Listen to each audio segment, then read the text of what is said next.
Bienvenue sur notre chaîne. N'oubliez pas de vous abonner pour ne pas manquer les nouvelles vidéos. Bon visionnage. Il était samedi soir, le soleil venait de se coucher créant un crépuscule qui rendait difficile de décider s'il fallait allumer les phares. Mark Evans n'avait pas à se décider, il rentrait dans son garage dans une rue tranquille de Sharpsburg. Un instant plus tard, un homme mince aux cheveux noirs sortit d'une porte latérale, portant un sac marin, une mallette et un ordinateur portable. Des années d'expérience lui permettaient de manier ces objets avec facilité. Il entra dans sa maison sans appeler sa femme, Lisa, sachant qu'elle n'était pas là. Il alla dans le salon, posa sa mallette et son ordinateur portable sur le canapé, et son sac de vêtements au bas de l'escalier. Il accrocha son manteau dans le placard près de la porte d'entrée, puis retira sa veste et sa cravate, déboutonnant les premiers boutons de sa chemise. Il revenait juste d'une réunion régionale de responsables chez ABC Industries, bien qu'il ne soit pas techniquement un responsable, mais le meilleur analyste système. Son superviseur, doué pour organiser le personnel mais ignorant tout des systèmes informatiques, avait exigé sa présence à la réunion à Pittsburgh. Il avait dit à sa femme qu'il ne rentrerait que lundi, prétextant que la réunion serait suivie de séminaires le week-end. Il avait ses raisons pour cela et ne souhaitait pas revenir trop tôt.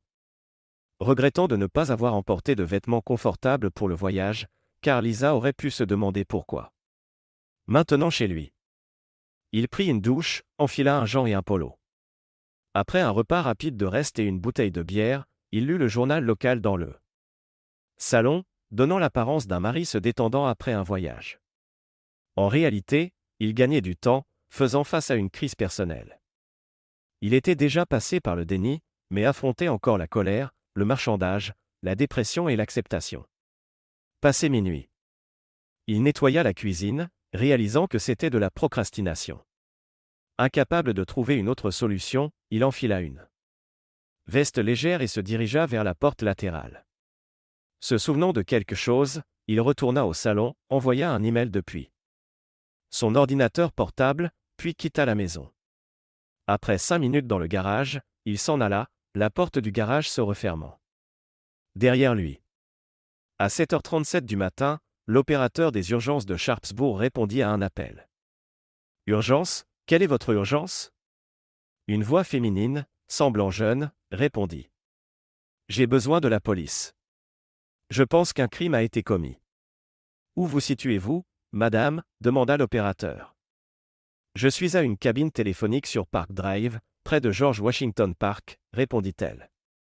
L'opérateur, comprenant la mauvaise connexion, demanda. « Quel crime a été commis, madame ? Avez-vous été attaqué ou volé ?» La jeune femme hésita avant de répondre. « Non, ce n'était pas moi. Je vais bien. Je courais dans le parc, sur la route d'accès aux aires de pique-nique, et j'ai vu une voiture garée là. Les portes étaient ouvertes, les phares allumés, et il y avait beaucoup de sang. » L'opérateur des urgences, maintenant très intéressé, demanda. « Une ambulance sera-t-elle nécessaire ? Y a-t-il des blessés ? » Non, non, il n'y avait personne, juste une voiture vide et du sang. Quelques secondes plus tard, elle ajouta, « Je n'ai pas trop regardé autour. J'avais peur que quelqu'un me poursuive, alors j'ai couru jusqu'à cette cabine téléphonique pour vous appeler. Vous avez bien fait. Une voiture est en route et devrait être là en moins de 10 minutes. S'il vous plaît, attendez les officiers pour l'heure. Montrez l'endroit exact. » Alarmée, l'interlocutrice répondit. « Non, je n'attends pas. Et s'il me retrouve ? Je rentre chez moi. » Elle raccrocha alors. L'opérateur des urgences regarda l'écran alors que l'appel s'achevait. « Zut, j'espère que je n'ai pas détourné des officiers d'une situation plus importante. » Vers 14h, le détective Peter Nesby arriva à la maison des Evans. Une femme blonde se gara dans l'allée au moment où il sortait de sa voiture. Il s'approcha rapidement d'elle. « Excusez-moi, je cherche Madame Evans. » Elle se tourna, tirant une valise de la voiture et répondit. « Je suis Lisa Evans. Vous me connaissez ? » « Non, madame. Je suis le détective Peter Nesby de la police de Sharpsburg. Nous essayons de localiser votre mari, Mark Evans. Sa voiture a été retrouvé abandonné ce matin dans le George Washington Park. Il montra sa plaque et sa carte. Lisa parut concernée, puis dit. Mark est à Pittsburgh. Il laisse toujours sa voiture à l'aéroport. Vous devez faire erreur. Le détective Nesby insista. Nous sommes sûrs que c'est sa voiture. La plaque d'immatriculation et le numéro de série correspondent à son enregistrement. Confuse, elle marcha vers la porte latérale. Si c'est sa voiture, elle a dû être volée à l'aéroport. Je ne sais pas quoi dire d'autre. Nesby poursuivit. Quand avez-vous parlé pour la dernière fois à votre mari? Pouvez-vous l'appeler maintenant pour vous assurer qu'il est à Pittsburgh? A-t-il un téléphone portable que vous pouvez joindre? Lisa s'arrêta, posa son sac et fouilla dans son sac à main pour son téléphone. Il m'a appelé hier matin depuis Pittsburgh. Je vais l'appeler maintenant. Elle composa son numéro, mais un téléphone sonna dans la poche. Du détective. Il répondit. Allô, Madame Evans? Surprise, elle demanda. Comment avez-vous le téléphone de Mark? Nesby répondit. Je ne peux pas vous le rendre, c'est une preuve dans un crime potentiel majeur. Il a été trouvé dans la voiture de votre mari. Lisa, plus inquiète, demanda. Crime majeur? Que voulez-vous dire? La voiture de votre mari a été retrouvée avec les portes ouvertes et un impact de balle. Nous devons le trouver pour savoir s'il est victime ou suspect. Pourriez-vous appeler son hôtel à Pittsburgh? Lisa prit sa mallette et dit. Bien sûr, le numéro de l'hôtel est dans mon carnet d'adresse. Il séjourne toujours au même Holiday Inn. Entrez, on va éclaircir tout ça. À l'intérieur de la cuisine, elle trouva rapidement le numéro et appela l'hôtel. Après avoir raccroché, elle se tourna vers le détective. La mallette de Mark et son ordinateur portable sont dans le salon. Je ne comprends pas. Le détective, pensif, appela son collègue. Salut Dave, c'est Pete. J'ai besoin d'un mandat de perquisition pour la maison des Evans. On doit déterminer si Monsieur Evans est victime ou suspect. Amène-le ici au plus vite. J'attendrai. Il raccrocha et s'assit en face de Lisa. Un mandat de perquisition? Vous pouvez fouiller tant que vous voulez, il suffit de demander. Je veux que vous retrouviez mon mari. Le détective Nesby répondit. Je dois suivre la procédure. Si votre mari est impliqué dans quelque chose d'illégal, toute preuve trouvée sans mandat ne pourra pas être utilisée. Lisa, en colère. Illégal? Mark n'est impliqué dans rien d'illégal. Il travaille avec des ordinateurs. Nesby demanda. Pourquoi est-il revenu en ville sans vous le dire? Lisa pâlit et murmura. Oh non, ce n'est pas possible. Panique, elle dit. Je n'ai aucune idée de pourquoi il est rentré tôt. Tout ce que je sais, c'est qu'il n'est pas impliqué dans quoi que ce soit d'illégal. Sa panique grandissait. Mark pourrait être blessé quelque part. Vous devez le trouver. Le détective Nesby, plus doucement. Nous n'avons aucune certitude, Madame Evans. Je dois faire les choses correctement. Tous nos officiers le cherchent déjà. Pourquoi ne pas faire du café? En attendant le mandat? Son ton compatissant calma Lisa, qui commença à faire du café. Cependant, elle se tendit à nouveau quand il ajouta. Pendant que nous prendrons le café, pourriez-vous me dire ce que vous avez fait ces 48 dernières heures? Nous avons besoin des déclarations. De toutes les personnes concernées. Nesby attendit quelques minutes avant de demander une première déclaration. Ils s'assirent à la table de la cuisine, buvant du café, tandis qu'il décrivait l'état de la voiture de Mark, y compris l'impact de balle et le sang. Il expliqua que le sang suggérait un second tir de balle. Le corps étant allongé sur du bois de chauffage près de la voiture, et que la balle était en cours d'analyse. La voiture avait été remorquée pour une inspection plus approfondie, et le médecin légiste ainsi que les scientifiques judiciaires travaillaient encore sur la scène. Le détective David Klein, le partenaire de Nesby, arriva avec le mandat de perquisition et 2 techniciens de la police scientifique. Ils entamèrent une fouille minutieuse de la maison, du garage et de la voiture des Evans. Nesby s'arrangea avec Lisa pour récupérer le rasoir et la brosse à dents de Mark afin de comparer l'ADN. Lisa était si bouleversée que Nesby lui demanda de rester sur le canapé pendant qu'il terminait la fouille. Après 1 heure, ils décidèrent de n'emporter que la mallette de Mark, son ordinateur portable et les échantillons d'ADN. L'ordinateur portable était protégé par un mot de passe. Madame Evans, connaissez-vous le mot de passe de l'ordinateur portable de votre mari? Lisa, désireuse d'aider, répondit. Avant, c'était son prénom et nom, plus son année de naissance, Trimark 19771. Ça devrait marcher. Aucune des variantes ne fonctionna. Nesby la rassura. Nos techniciens trouveront un moyen de le contourner. Les objets furent rangés dans le fourgon de la police scientifique. Nesby s'assit avec Lisa pour obtenir sa déposition. Madame Evans, j'ai besoin de quelques informations de base sur vos allées et venues ce week-end. Commençons par samedi matin. Lisa prit une profonde inspiration. Samedi matin, j'ai fait des tâches ménagères. Mark a appelé depuis Pittsburgh vers 13h ou 13h30, s'excusant de ne pas être rentré. Je suis allé faire des courses jusqu'à 16h30, puis je suis rentré. Après dîner, vers 19h30, je suis allé chez une amie et j'y ai passé la nuit. Ce matin, je me suis levé tard, j'ai pris mon temps et je suis rentré vers 14h. En expliquant, elle devint plus tendue, fixant le sol et serrant les poings. Le détective Nesby termina d'écrire, ferma son carnet et dit : Nous aurons peut-être besoin de plus de détails plus tard, Madame Evans. Pour l'instant, c'est suffisant, mais soyez prête à en fournir davantage. Il rangea son bloc-notes et son stylo, puis se leva pour rejoindre les autres, fouillant le garage et la voiture. Avant de partir, il demanda : Avez-vous des photos récentes de votre mari en pied ? Une bonne photo de son visage aiderait aussi. Nous n'avons que celle de son permis. Il s'approcha de la cheminée, regardant les photos de mariage. Lisa apporta rapidement un album photo. Voici des photos récentes, détective, choisissez ce que vous voulez. Ils s'assirent ensemble et Nesby choisit une photo de groupe et un portrait de Mark. Ce sera parfait. Lisa lui donna les photos et il demanda : L'homme sur la photo est-il un parent ? Si nous avons besoin d'un échantillon d'ADN d'un membre de la famille.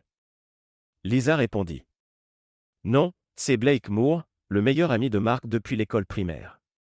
Mark n'a pas de famille proche ici. Nesby la remercia et rejoignit les autres dans le garage. Lisa, au bord des larmes, resta à la table de la cuisine. Nesby éprouvait de la compassion pour elle, son mari était porté disparu et peut-être impliqué dans un incident sérieux. Le fait qu'elle ne savait pas qu'il était en ville ajoutait au mystère. Les détectives et les experts légistes terminèrent de fouiller le garage et la voiture. Ils trouvèrent des traces de sang sur les pédales d'accélérateur et de frein de la voiture de Lisa, ce qui les poussa à la faire remorquer pour une inspection plus poussée. Les techniciens rangèrent leur matériel et les détectives discutèrent de l'affaire. Nesby, faisant face à la porte latérale, dit à son partenaire : Qu'en penses-tu de Madame Evans ? J'ai des doutes, surtout avec le sang dans sa voiture. Son partenaire répondit : Elle a l'air d'une épouse inquiète, mais c'est difficile à dire. Ne tirons pas de conclusions hâtives. Nesby décida. Voyons sa réaction quand on lui dira pour le sang et qu'on emmène sa voiture. Ils frappèrent et entrèrent dans la cuisine, surprenant Lisa, qui était au téléphone. Elle raccrocha rapidement. Vous êtes de retour ? Je pensais que vous aviez fini. Nesby dit. Nous avons trouvé des traces de sang sur les pédales de votre voiture. Nous la faisons remorquer pour une inspection complète. J'espère que cela ne vous dérange pas. Lisa sembla choquée. Du sang dans ma voiture ? Je n'ai rien vu de tel. Nesby répondit. Nous devons savoir comment il est arrivé là. Si c'est lié à l'incident du parc, nous insisterons pour obtenir des réponses. Nous aurons aussi besoin des chaussures que vous portiez aujourd'hui. Je ne suis pas allé au parc depuis des semaines. Je ne comprends pas comment il pourrait y avoir du sang dans ma voiture. Elle lui donna ses chaussures puis s'effondra sur une chaise, se couvrant le visage et sanglotant. Les deux détectives comprirent qu'ils avaient besoin de plus d'informations et lui dirent au revoir, la laissant effondrer sur la chaise de la cuisine. Qu'en penses-tu, Dave ? Demanda Nesby. Est-ce une épouse inquiète ou une bonne actrice ? Tu as remarqué qu'elle était Au téléphone et à raccrocher vite? David Klein secoua la tête. Je ne sais pas, Pete. Elle a l'air sincère, mais si le sang dans sa voiture est celui de son mari, elle pourrait être impliquée. Nous devrions parler à leurs amis et voisins, peut-être que quelqu'un sait quelque chose. Elle parlait sans doute à sa meilleure amie. Oui, creuser un peu pourrait aider. Je veux savoir pourquoi il est rentré tôt, c'est peut-être la clé. Le détective Nesby mit les chaussures dans un sac en preuve. Comme ils étaient arrivés séparément, ils rentrèrent au commissariat seul, chacun essayant de comprendre les indices. Ils passèrent le reste de leur service à rédiger des rapports. Le lendemain matin, Peter et Dave arrivèrent tôt, impatients de se plonger dans l'affaire. Ils furent accueillis par les rapports de médecine légale et du médecin légiste. Il leur fallut 1 heure pour tout lire. Peter, les rapports vont dans la même direction, mais on ne doit pas se précipiter. Laissons voir ce qu'on peut trouver sur son ordinateur. Pendant ce temps, on devrait parler à son avocat et à ses collègues. David approuva, et ils rendirent visite à l'avocat de Mark, Robert Graham, qui leur accorda quelques minutes. Je ne peux pas discuter de la situation légale de mon client. Que voulez-vous? Le détective Nesby dit. Nous avons besoin de confirmer ces emails envoyés depuis l'ordinateur de Mark Evans. Nous voulons être sûrs qu'ils ne sont pas de simples brouillons. Il lui tendit 4 pages. L'avocat confirma. Ce sont des originaux. Je peux confirmer leur réception. Les détectives le remercièrent et sortirent, échangeant un sourire. En chemin vers ABC Industries, Peter dit. Comme tu l'as mentionné, le conjoint est souvent impliqué, mais on a encore du travail à faire sur son lieu de travail. Ils furent conduits dans le bureau du superviseur de Mark. Le détective Klein prit la parole. Nous enquêtons sur la découverte de la voiture de Mark Evans au George Washington Park. Vous en avez peut-être entendu parler. On a quelques questions. Mark est un employé précieux. Que voulez-vous savoir? Demanda son patron. Mark était-il censé rester à Pittsburgh jusqu'à vendredi soir? Il aurait eu des séminaires samedi et dimanche. Nous devons vérifier son emploi du temps. Le patron répondit rapidement. Mark n'avait aucun événement prévu le week-end. Je l'attendais vendredi soir. Le détective Klein nota cela et continua. Avez-vous remarqué quelque chose d'inhabituel chez Mark récemment? Quelque chose le préoccupait? Le patron réfléchit. Mark semblait avoir beaucoup de choses en tête dernièrement. Je lui ai demandé s'il avait des problèmes, il m'a dit que non. Il était souvent pensif, j'ai supposé qu'il travaillait dur. Les détectives le remercièrent et retournèrent à leur voiture, ayant le sentiment d'avancer. En fin de matinée, ils étaient de retour. Au bureau, ils reçurent des résultats préliminaires d'ADN et un rapport scientifique comprenant une étrange boîte avec des fils. Avec plus d'éléments, ils passèrent en revue leurs notes dans une salle d'interrogatoire, confiants d'avoir une meilleure compréhension. Ils décidèrent de rendre visite à Lisa Evans à nouveau. Arrivant à la maison des Evans vers 15 heures, ils ne téléphonèrent pas pour la prendre de court. Lisa parut surprise de les voir. « Détective, avez-vous trouvé mon mari? J'appelle le sergent toutes les 2 heures et il n'a rien de nouveau. » Le détective Nesby répondit. « Non, mais nous avons progressé. Nous aimerions vous poser quelques questions. » Lisa, embarrassée, dit. « Bien sûr, entrez. Je ferai de mon mieux pour vous aider. » Dans le salon, les détectives s'assirent en face d'elle. Le détective Klein ouvrit son carnet. « Y a-t-il quelque chose que vous vouliez nous dire sur votre relation avec Blake Moore? » Lisa pâlit. « Quoi? Blake est le meilleur ami de mon mari, c'est juste un ami pour moi. » Le détective Nesby demanda calmement. « Avez-vous une liaison avec Blake Moore? » Lisa, encore plus pâle, balbutia. « Absolument pas. Comment pouvez-vous me demander ça? » Le détective se leva, et le détective Klein dit. « Nous avons besoin que vous veniez au poste faire une déposition officielle. » Lisa paniqua. « Quoi? Je suis en état d'arrestation. Pourquoi dois-je aller au poste? Vous n'êtes pas encore en état d'arrestation. Nous avons besoin d'une déclaration officielle. Vous pouvez prendre un avocat si vous le souhaitez. » Lisa répondit rapidement. « Je n'ai pas besoin d'avocat. Je viendrai. » Je ferai tout pour aider à retrouver Mark. Lisa escorta les détectives jusqu'à leur voiture. Au poste, ils la conduisirent dans une salle d'interrogatoire sombre, conçue pour créer une atmosphère négative. Nous allons vous demander d'attendre ici pendant que nous rassemblons nos documents. Êtes-vous sûr de ne pas vouloir d'avocat ? Demanda Nesby. Elle refusa, secouant la tête, les yeux remplis de larmes. Le détective quitta la pièce, s'assurant que les caméras tournaient. Le détective Klein dit à son officier commandant. « Je veux un bon enregistrement de tout ce qui sera dit. Je pense qu'on va résoudre cette affaire. » Peter Nesby s'approcha avec des dossiers. « Laissons-la réfléchir un peu, prenons un café. » Les trois hommes se mirent d'accord et passèrent 20 minutes au café, discutant de l'affaire et planifiant l'interrogatoire. Pendant ce temps, à l'autre bout de la ville, un bénévole de Crime Stopper répondit au téléphone. « Bonjour, ici Crime Stopper. Nous payons jusqu'à $1000 pour des informations menant à la résolution de crimes. Cet appel est enregistré. » Après quelques secondes de silence, une voix d'homme plus âgé parla. « Puis-je avoir de l'argent si j'aide la police ? Ça dépend de votre tuyau et de son utilité. Avez-vous des informations sur un crime ? » Il y eut une autre pause. « Aurais-je l'argent tout de suite ? Et si la police me trompe ? L'argent ne vient pas de la police, donc ils ne vous arnaqueront pas. Donnez-moi vos infos, je vous donne un code. Vous rappellerez dans quelques jours.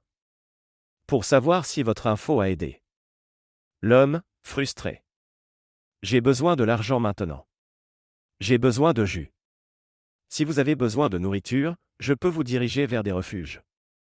Pas de nourriture, du jus, celui à $5 la bouteille. » Le bénévole sourit, mais répondit. « Si votre info est bonne, vous pourrez acheter beaucoup de jus. » D'accord, j'attends. J'ai vu quelqu'un jeter une arme dans la rivière, sous le pont de la 3e rue, dimanche matin. Il avait un fusil et 2 pelles. Le bénévole demanda. C'était du côté et du pont ? A-t-il jeté ça dans l'eau ? Oui, il a juste tout balancé du quai. Je peux le décrire, il était grand, aux cheveux blonds, et sa voiture était bleu foncé, sa plaque commençait par SS. Mais j'ai oublié le reste. Le bénévole nota. J'ai tout ce qu'il faut. Votre numéro est 127. Rappelez dans quelques jours et nous vous dirons si ça a aidé la police. Le bénévole transmit l'information à l'officier de liaison de la police. Un plongeur fut envoyé dans l'heure et trouva rapidement les objets. L'arme fut confiée au laboratoire, où elle correspondait à une scène de crime récente dans le George Washington Park. Un rapport fut envoyé au détective, et un technicien récupéra les 2 pelles chez le greffier de la police. En sortant du café, les détectives reçurent les rapports de balistique et de Crime Stopper. Détective, nous avons l'arme utilisée dans la fusillade du George Washington Park. Le rapport ci-joint pourrait vous guider vers l'auteur. En examinant les rapports, Klein et Nesby lancèrent une recherche sur l'immatriculation des véhicules. Pete, séparons-nous. Je vais interroger notre invité dans la salle d'interrogatoire, et toi, envoie un officier en uniforme chez Monsieur Moore. Pour l'amener. Bonne idée, Dave. Les choses s'éclaircissent. Le détective Klein rassembla les rapports et retourna dans la salle d'interrogatoire où Lisa Evans attendait, tandis que son partenaire faisait le nécessaire pour convoquer Blake Moore. Bientôt, ils étaient en route. Dans la salle, Lisa était calme, ne montrant ni peur ni tristesse. « Désolé de vous avoir fait attendre, Madame Evans, cette pièce est surveillée et enregistrée, » dit le détective Klein. Elle répondit. « Ça ne me dérange pas. Je n'ai rien à cacher. » Klein répliqua. « Bien. Commençons. Avez-vous une liaison avec Blake Moore, oui ou non ?» Les épaules de Lisa s'affaissèrent et elle détourna le regard. « Oui, » murmura-t-elle. Klein lui montra des documents de l'ordinateur de Mark. « Nous avons la preuve de votre liaison. Votre mari savait. Il a envoyé ceci à son avocat, prévoyant un divorce pour infidélité. Cette carte montre vos visites chez Moore. » Lisa, choquée. « Comment Mark le savait-il ?» Klein souleva un petit appareil. « Il a installé ce traceur dans votre voiture, vous suivant en temps réel. » Elle fixa l'appareil. Mark savait depuis des semaines, et il voulait divorcer. Elle se mit à pleurer. Klein continua. Mark a documenté vos interactions avec Moore.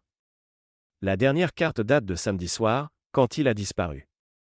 Il a envoyé un email à son avocat, disant qu'il irait vous confronter et craignait d'être arrêté. Lisa répliqua. Mais Mark n'est jamais venu chez Blake. J'y ai passé la nuit. Klein répondit. Les résultats préliminaires d'ADN montrent que le sang dans le parc est le sien. Nous avons trouvé l'arme utilisée, liée à votre amant. La question est, combien de temps allez-vous le couvrir? Lisa insista. Blake n'a rien fait à Mark. Nous étions ensemble toute la nuit. Klein ajouta. Nous avons aussi trouvé le sang de votre mari dans votre voiture et sur vos chaussures.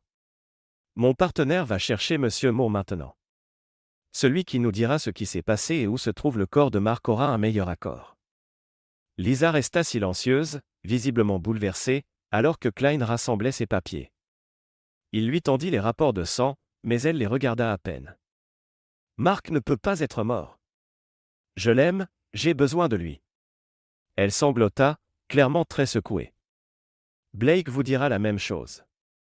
Si Mark a été blessé dans le parc, nous n'y sommes pour rien. Elle pleurait dans un mouchoir humide.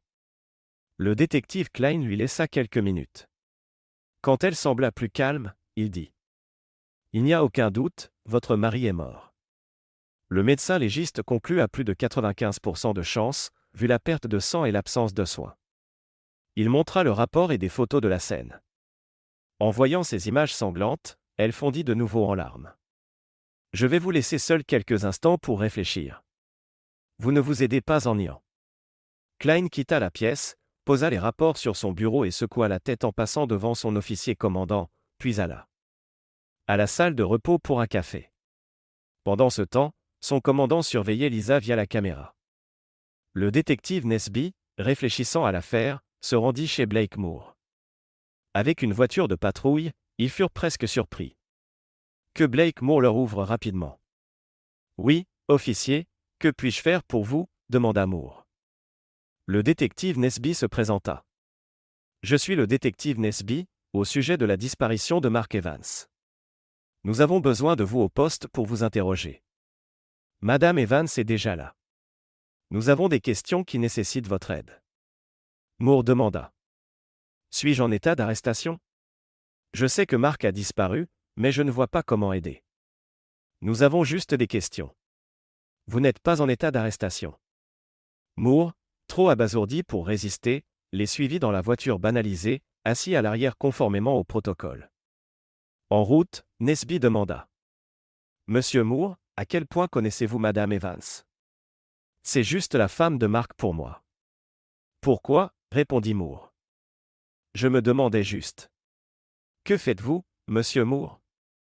Je dirige une entreprise de jardinage, Moores Landscaping. Nous faisons beaucoup de travaux commerciaux, même pour la ville. Au poste, Moore fut placé dans une salle d'interrogatoire voisine de celle de Lisa. Nesby rassembla les dossiers de Klein et commença à interroger Moore. Au début, Moore nia l'affaire, mais devant les preuves de mets et de rapports de surveillance, il avoua. Il admit que l'affaire durait depuis presque 4 mois, mais insista sur le fait qu'aucun d'eux n'avait blessé Mark, qu'ils étaient restés chez lui toute la nuit où Mark disparut. Alors que Nesby le pressait, Moore avança une nouvelle théorie. Si Mark a découvert notre liaison, il a pu entrer dans une rage ou même engager quelqu'un pour faire croire que nous sommes coupables. Lui et moi avons un passé. Nesby rétorqua. Nous avons l'arme utilisée, un témoin vous décrivant, votre voiture, et une partie de votre plaque d'immatriculation. Ne dites pas que Mark vous a piégé dans un complot d'autodestruction. Blake Moore devint agité. Vous ne connaissez pas Mark. Nous sommes amis d'enfance, mais j'ai appris à ne pas toucher à ses copines ou à sa femme. Au lycée, j'ai fréquenté une de ses copines dans son dos, quand il l'a découvert, il m'a fait très peur. Même si je suis plus grand et plus fort, il m'a menacé de m'éliminer si je recommençais. Le détective, légèrement amusé. Vous aviez donc peur de lui, mais vous avez quand même eu une liaison avec sa femme. Blake, se calmant. Je n'ai pas pu résister. Ça couvait depuis des années. Il y a quelques mois, j'ai fait le premier pas. Nous nous voyons régulièrement. Je n'arrive pas à croire qu'il ait découvert. Nous étions si prudents. Le détective feuilleta les rapports. Les affaires mènent souvent à des homicides. Je pense que vous et Lisa avez planifié cela. Vous pouvez avouer maintenant pour bénéficier de circonstances atténuantes. Utilisez votre tête, Blake. Blake, outré. Je n'ai pas blessé Mark. Peut-être que Lisa a fait quelque chose, mais je n'en sais rien. Le détective ramassa ses papiers et quitta la salle, disant : Quand des criminels travaillent ensemble, l'un finit toujours par accuser l'autre. Vous ne sortirez pas d'ici de sitôt. Dehors, le détective Nesby retrouva son partenaire avec un autre rapport. Les pelles trouvées dans la rivière proviennent de Moores Landscaping. Ces types pensent qu'on ne le découvrirait pas. Les détectives présentèrent leurs preuves au procureur. Malgré l'absence de corps, les preuves étaient suffisamment solides pour porter accusation. Une demi-heure plus tard, Lisa Evans et Blake Moore furent inculpés de l'homicide de Mark Evans. Ils proclamèrent leur innocence, alors qu'on leur lisait leur droit Miranda. Après la mise en accusation, Lisa et Blake furent photographiés et passés au relevé d'empreintes. Aucun besoin de leur dire de ne pas sourire. Alors qu'on les ramenait en cellule, ils parlèrent pour la première fois depuis leur inculpation. « Que va-t-on faire, Blake ? Ils ne peuvent pas croire qu'on ait fait du mal à Mark, non ? Demanda Lisa, en reniflant encore.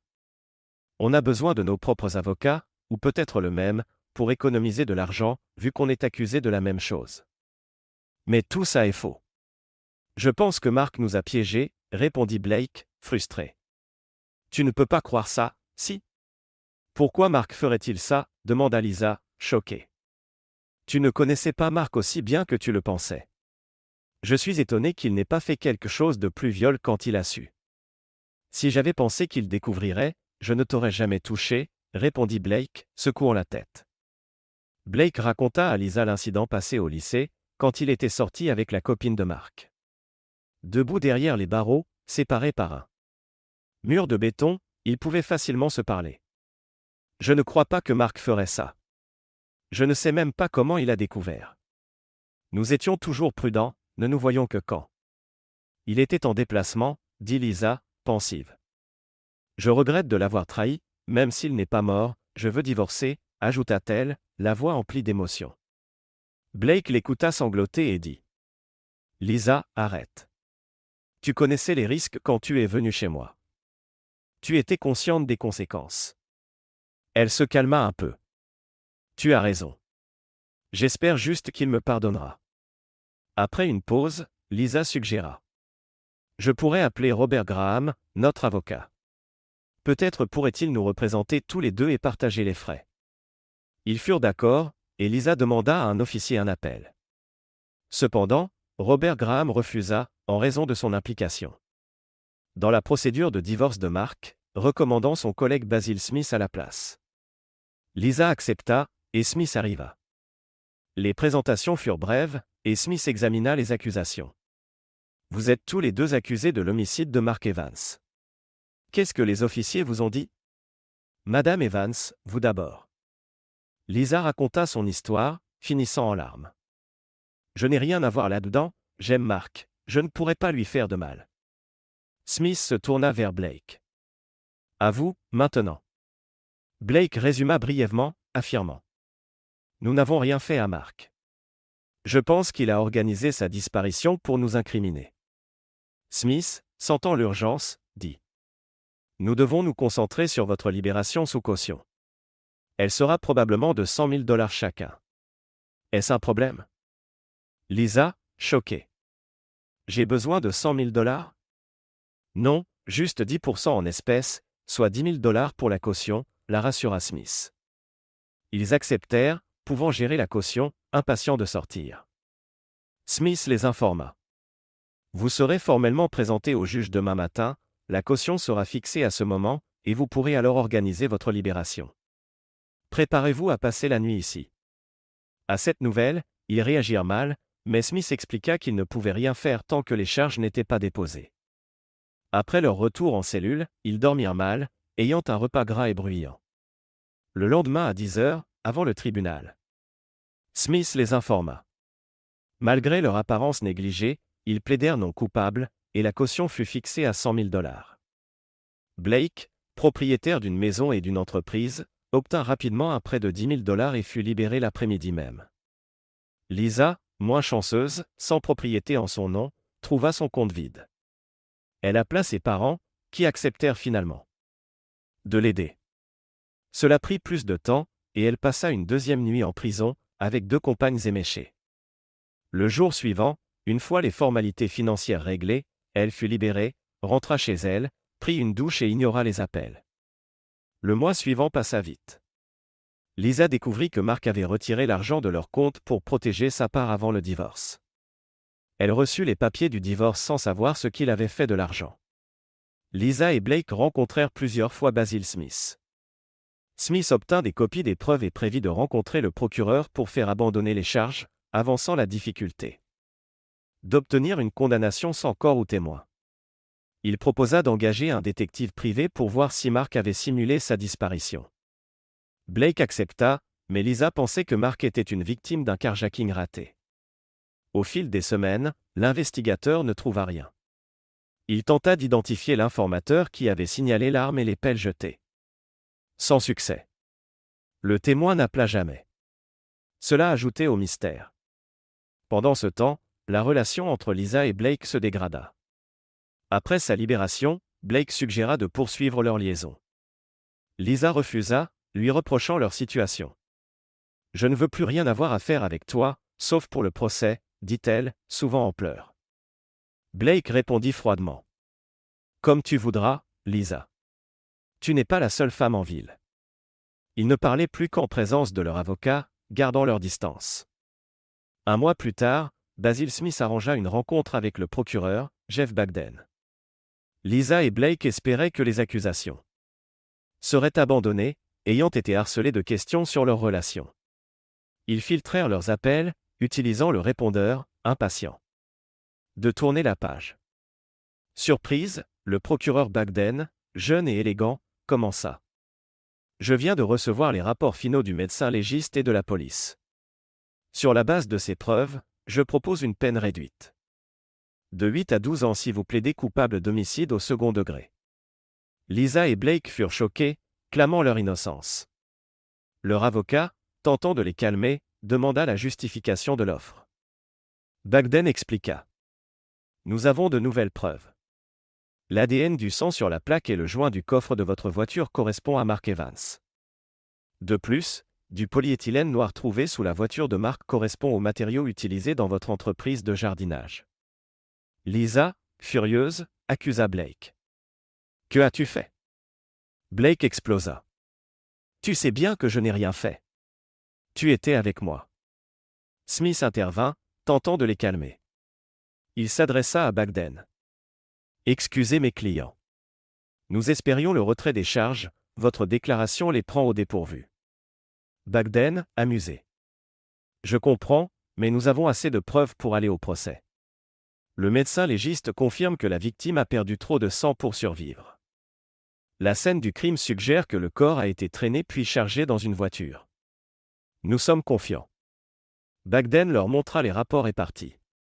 Lisa et Blake discutèrent vivement avec Smith, qui leur dit de se taire. « Nous refusons l'accord, » dirent-ils, convaincus qu'ils ne seraient pas condamnés. Smith accepta de préparer le procès. Après leur départ, Smith relut les rapports, se demandant si ses clients disaient la vérité. Malgré ses doutes, il était prêt à les défendre. Quelques mois plus tard, le procès commença. Le juge Robert Cox prit place à 10 heures un lundi. Basil Smith, assis entre Lisa et Blake, géra leur tension. Il avait envisagé de recommander des avocats séparés, mais il ne pouvait pas se le permettre. L'entreprise de Blake était en difficulté, et Lisa avait quitté son travail à cause du stress et de problèmes avec les amis disparus de Mark. Le procureur Bagden commença sa déclaration d'ouverture. Membres du jury, nous n'avons pas le corps de Mark Evans, mais nous prouverons qu'il est mort et que les accusés sont coupables de son homicide. Il révéla que les accusés avaient une liaison, découverte par Mark, qui envisageait un divorce. Bien que les circonstances exactes de la découverte ne soient pas claires, les emails montraient qu'il le savait, qu'il avait suivi leur rencontre, préparé un divorce et Envisagez de les confronter. Nous ne pouvons pas déterminer le moment précis de leur rencontre, mais nous connaissons les résultats. Les preuves suggéraient qu'ils s'étaient rencontrés chez Moore, où Mark Evans avait été neutralisé, placé sur le siège passager, et conduit au George Washington Park. Là, il aurait été abattu d'une balle dans la poitrine, probablement inconscient, traîné hors de la voiture, jeté au sol, puis abattu une seconde fois, touchant l'artère carotide. Des photos graphiques montreraient ces derniers moments. À ce moment, Lisa Evans perdit son sang-froid, et le juge Cox dut intervenir pour rétablir l'ordre. Bagden continua. Après le second tir, M. Evans a été enveloppé dans du plastique, traîné hors du site, et chargé dans le coffre de la voiture de Moore. Puis emmené dans un lieu inconnu et enterré. L'arme du crime et les pelles ont été jetées dans la rivière, mais un citoyen vigilant l'a signalé. L'analyse médico-légale confirme la présence des accusés sur la scène, et le sang de la victime sur la voiture de Moore et sur les chaussures de Lisa Evans. Bagden conclut en disant que la défense prétendrait qu'ils n'étaient pas sur la scène, s'appuyant sur leurs alibis mutuels. Je suis confiant que vous verrez la vérité et les jugerez coupables. Basil Smith insista sur la présomption d'innocence et appela le jury à se concentrer sur les preuves, soulignant l'absence de corps. Malgré ses efforts, la déclaration du procureur fit forte impression. Le premier témoin, un expert en informatique, témoigna des emails et cartes montrant le traçage de Lisa. Le dispositif de traçage, décrit dans la lettre de Mark à son avocat, correspondait exactement au déplacement. Cette preuve embarrassa Lisa. Blake sembla indifférent. Les questions de la défense furent vaines, l'appareil et les emails étaient incontestables. Les journalistes notèrent cette preuve, prévoyant un vif intérêt des lecteurs. Après une longue pause déjeuner, le procès reprit avec le témoignage de l'opérateur des urgences et de 2 patrouilleurs qui avaient répondu. En premier, ils donnèrent des faits simples, sans drame. L'intensité monta quand les détectives et le médecin légiste décrivirent la scène, illustrée de photos choquantes montrant les impacts de balles, le sang et les traces de traînées. Le médecin légiste détailla la perte de sang, estimant 3 à 4 pintes, et décrivit les jets sanguins, indiquant une artère sectionnée. Il conclut que Mark Evans était en train de mourir. Lisa perdit à nouveau le contrôle, criant « Non, Mark ne peut pas être mort !» Le juge dut suspendre l'audience jusqu'au lendemain matin. Le deuxième jour commença par la suite du témoignage du médecin légiste, axé sur les tests sanguins. Après 15 minutes, le procureur mit fin à ses questions, laissant la place à la défense. Smith vérifia que Lisa, désormais sédatée, était calme, puis tenta de réfuter l'image d'exécution. Smith demanda « Vous avez estimé la perte de sang entre 3 et 4 pintes, mais est-il possible que ce soit entre 1 et 2 pintes, selon la distribution du sang ?» Le médecin légiste. « C'est peu probable, mais pas impossible. » Smith continua. Une aide médicale immédiate aurait-elle pu réduire la létalité de la blessure? Le médecin légiste. Peu probable, mais pas impossible, il aurait fallu des soins immédiats. Smith souligna l'absence de preuves d'aide immédiate, arrachant quelques maigres concessions. Puis un expert en armes témoigna sur les balles. Une balle tirée sur le siège était déformée, l'autre, trouvée dans le bois, intacte. Elle correspondait à l'arme récupérée. Smith demanda. A-t-on vérifié la présence de fragments d'os ou de chair sur les balles? Le technicien confirma de faibles traces de sang, expliqua que les couches de tissu pouvaient avoir nettoyé les balles. Elles étaient à chemise cuivrée acier, typique d'un usage militaire, plus résistante. Aucune empreinte ou ADN n'était sur l'arme, lavée par la rivière, rendant son traçage impossible. Le fusil avait été vendu dans un salon d'armes.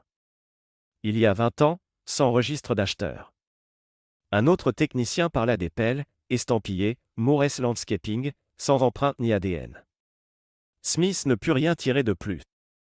D'autres témoins forensiques et policiers défilèrent toute la journée. L'élément clé fut le sang dans la voiture de Moore et sur la chaussure de Lisa. Un technicien admit que le sang pouvait avoir été déposé par une tierce personne, donnant un maigre espoir à la défense. Le technicien de la maison de Lisa reconnut ne pas pouvoir déterminer si le sang de la chaussure s'était transféré sur la pédale ou l'inverse. Le troisième matin, la défense présenta ses témoins. La presse prévoyait des difficultés pour la défense. Le premier témoin de la défense, le docteur Wilbur, expert en analyse sanguine, affirma qu'on aurait pu mieux recueillir et analyser le sang. Il estimait que seulement 1,5 pinte aurait pu suffire à créer la scène, et qu'avec une aide immédiate, la victime aurait pu survivre. Le procureur ne le contre-interrogea pas. Ensuite, Blake Moore témoigna, clamant son innocence et suggérant que Mark avait orchestré sa propre disparition. Il affirma n'avoir jamais possédé d'armes, et que les pelles pouvaient avoir été volées. Le procureur Bagden contre-interrogea. Pourquoi Mark se serait-il organisé sa propre fin? Blake raconta la menace de Mark au lycée. Bagden répliqua. Donc ce n'est pas la première fois que vous interférez dans la vie sentimentale de Mark. Ne pensez-vous pas qu'il aurait agi avant, s'il avait voulu? Blake resta vague. Le procureur insinua que Blake était un narcissique, mais fut rappelé à l'ordre par le juge. Blake sortit fâché de sa déposition, ayant laissé une mauvaise impression. Smith espérait que Lisa ferait mieux. Lisa déclara fermement n'avoir rien à voir avec une attaque, suggérant un carjacking. Le procureur lui demanda où elle était entre minuit samedi et 14h dimanche. Embarrassée, elle expliqua. Chez Blake, de 20h samedi jusqu'à 13h30 dimanche. Le procureur insista sur la période de minuit à dimanche. Lisa, rougissant, admit avoir eu des relations sexuelles avec Blake vers minuit, puis s'être rendormie, puis à nouveau au matin. Le procureur insista sur les détails, humiliant Lisa, qui affirma aimer son mari. Il conclut. Vous dites aimer votre mari, mais vous passez la nuit avec son meilleur ami alors qu'il se suicide? Comment vous croire innocente? Lisa pleura en silence. Le juge mit fin au contre-interrogatoire. Après la pause déjeuner, Smith n'appela plus de témoins. Les déclarations finales virent le procureur souligner la force des preuves, et la défense l'absence de corps et de mobile clair. Le jury délibéra 2 heures avant de suspendre la séance pour la nuit. Le lendemain, vers 15h30, le jury rendit son verdict. Coupable d'homicide au second degré. Lisa s'effondra en larmes, Blake frappa le banc de frustration. Menottés, ils furent emmenés. Lisa dit rapidement à ses parents qu'elle était innocente. La semaine entre la condamnation et la sentence passa lentement. Lisa reçut des visites quotidiennes de ses parents, Blake une seule d'un cousin. À la sentence, tous deux écopèrent de 15 ans à perpétuité. Basil Smith promit d'étudier les dossiers pour un appel. 3 jours plus tard, ils furent transférés dans des prisons d'État. Celle de Lisa avait bonne réputation, celle de Blake était connue pour des émeutes. L'affaire cessa d'intéresser les médias, Lisa Evans et Blake Moore tombèrent dans l'oubli. Quelques mois plus tard, Basil Smith et Jeff Bagden prirent un verre ensemble, discutant de l'affaire. Smith était surpris de la condamnation, pensant que les accusés semblaient cohérents dans leur dénégation. Bagden répondit. Le jury ne les a pas crus. Je ne prends pas les affaires personnellement, sauf si c'est particulièrement atroce ou concerne des enfants. Celle-ci n'était pas la pire, mais n'a pas suscité de sympathie. 1 an plus tard, un article rapporta une émeute dans la prison de Blake Moore. Blake avait été poignardé, emmené à l'hôpital avec un poumon perforé, dans un état grave, mais survivrait. 18 mois après la condamnation de Lisa et Blake, Basil Smith n'y pensait presque plus. Il avait passé la première année à relire les procès-verbaux. Sans trouver de motif d'appel. Un calme mercredi matin, au bureau new-yorkais de l'Innocence Project, la réceptionniste reçut un colis FedEx. À l'intérieur se trouvait un DVD, un sac biohazard scellé, et une longue lettre. Intriguée, elle appela Tony Kelly, un jeune avocat. Tony, en tenue décontractée, emmena le colis dans son bureau. Il travaillait depuis 1 an à l'Innocence Project, aimant aider les innocents. Assis à son bureau, il lut la lettre. Elle commençait. Concernant la condamnation de Lisa Evans et Blake Moore. Je ne sais pas par où commencer, alors je vais aller droit au but. Mon nom n'est pas important, mais les informations que je possède pourraient changer la vie de 2 condamnés et de 5 autres personnes, dont moi-même. La lettre expliquait qu'environ 15 mois auparavant, un homme, appelé Mark, avait répondu à une annonce pour un spécialiste en informatique. L'auteur de la lettre l'avait embauché, impressionné par ses compétences. L'homme, discret, faisait prospérer l'entreprise. Il vivait au sous-sol de la narratrice, puis leur relation devint amicale, puis amoureuse. Son fils appelait Mark, papa. Mais Mark était tourmenté. Finalement, Mark confessa son passé, il fuyait un mariage brisé par l'infidélité de sa femme Lisa avec son meilleur ami Blake. Il avait failli commettre un homicide puis se suicider. Au lieu de cela, il avait monté un plan pour les faire condamner. Il avait mis en scène une scène de crime, tirant dans sa voiture, répandant son sang dilué, plaçant des pelles, l'arme, et laissant des indices fallacieux. Il avait utilisé un déguise-voix pour appeler la police, puis jeté l'arme et les pelles dans la rivière, disparaissant pour commencer une nouvelle vie. Le colis contenait un DVD de photos prises dans le parc et un sachet avec empreintes et ADN, prouvant l'identité de Mark Evans. Mark avait survécu, changé d'identité, vivait heureux avec sa nouvelle famille, et attendait des jumeaux. Il souhaitait réparer les injustices. Cette preuve irréfutable montra que Mark était vivant. L'ADN correspondait au sien, les empreintes digitales appariaient à celles trouvées sur sa voiture au parc. En une semaine, le procureur général et le gouverneur accélérèrent la remise en liberté de Lisa et Blake. Lors d'une audience, l'État s'excusa, rejetant la faute sur Mark Evans. Ils promirent de le rechercher. Blake Moore, changé, s'excusa auprès de Lisa. Elle sembla indifférente, ne voulant que partir avec ses parents. Ils reçurent chacun $50 000 de compensation.